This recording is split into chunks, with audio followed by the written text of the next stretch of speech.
Well, tonight, a man accused of attacking a woman in a bathroom at Seattle's Golden Gardens Park is behind bars. Prosecutors say Gary Steiner, there he is on your screen, hit this woman in the face as she was walking into the bathroom, then tried to sexually assault her. It all happened on Sunday in the middle of the day. It was 1 o'clock in the afternoon.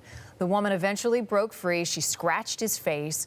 Other people in the park locked the man in the bathroom until police got there. Steiner is now being held for suspicion of assault and attempted rape. Now, we do know he's a transient. He's a registered sex offender from Clark County. Police say they don't know when he came to the Seattle area, but it made us wonder how many homeless sex offenders we have in our neighborhood. So we gathered the numbers for you, and here they are. The sheriff's departments in each of these counties says King County has 352 homeless sex offenders. Snohomish County has 120,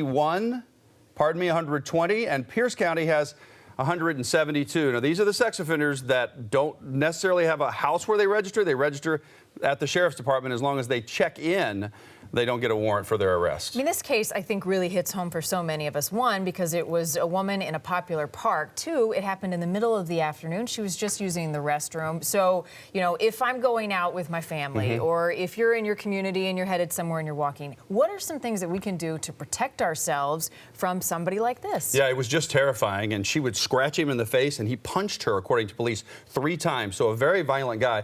I recommend people get a device like this. This is called the Defense Alert device by TigerLight. It's called a D.A.D. It's $129. You can get it online. That sounds like a lot of money, but let's talk about your safety. What this has, it has a light on it so you can flash it and blind them. It has a military strength pepper spray that you can spray from me to about 8 feet, can take them down, and it's got a GPS inside it. When that pepper spray goes off, it alerts my contacts on my phone, tells them where I am, and says that I need help. At least this gives you something so you can get the spray in their eyes and then get away.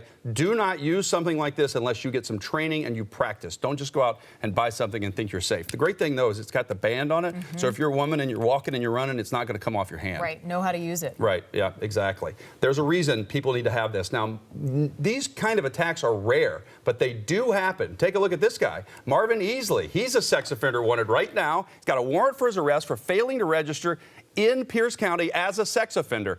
He has a history of preying on developmentally disabled women, totally unknown to him, and he has been convicted of raping them. And where is he tonight? We want this guy bad because this is a guy who's been convicted 2 different times, and both times the victims were disabled adult females. So that makes people who are very vulnerable around him could possibly be another victim, and we don't want that to happen. So we want to find out where he's at and where he'll be living, keep him monitored like the law states so we don't get another victim. So we want to find him. Talking about the guy in the first case at Golden Gardens Park, he's a transient. So we've got transient sex offenders, homeless sex offenders. Right. Then we've got other ones who have residents around the area. What do you do in the difference, and how do you track those? Because they're living in the community in homes. I just think everybody needs to get educated, and you need to figure out who's living around you. I'm going to show you a really simple way right now. This is a great thing. It's free for everybody to find out where the creeps are in your neighborhood. Take a look. If you want to know where registered sex offenders are in your neighborhood, you can find out tonight. Go to waspc.org. That's the Washington Association of Sheriffs and Police Chiefs. Under the Public Resources tab, you'll see sex offender information. Click on the Washington Registry under Search for Offenders, and then find your county. We're looking up where offenders are located near our news station, so we're going to head to King County here. You just click to search and then enter the address, and look. There are 10 registered sex offenders within a 1-mile radius of Q13. You can scroll down to see their pictures, addresses, and offenses and find out who's living in your neighborhood. So educate yourself, get some training, and be safe. Yeah, get one of these.